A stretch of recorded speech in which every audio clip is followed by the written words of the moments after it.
अस्सलाम वालेकुम। मैं हूँ रूही चीमा उर्दू अम्मी। मैं आप सबको अपने चैनल में खुशामदीद, वेलकम, जी आयानु कहती हूँ। उम्मीद है आप सब ठीक होंगे।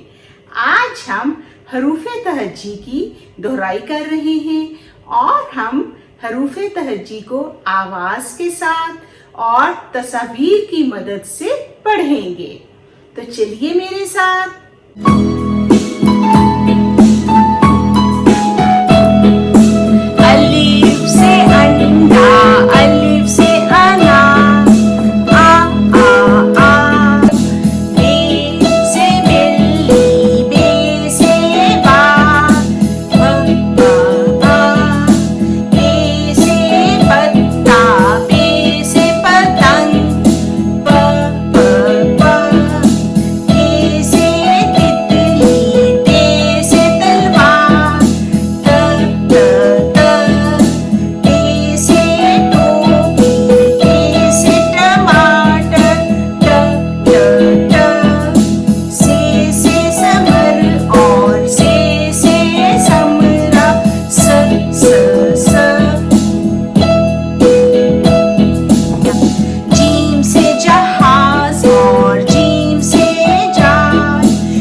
वीडियो अच्छी लगी है तो इसे लाइक करना मत भूलिएगा।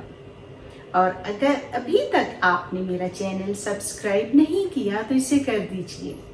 हमारी मुलाकात इंशाल्लाह अगली वीडियो के साथ होगी। अपना बहुत ख्याल रखिएगा। अल्लाह हाफिज।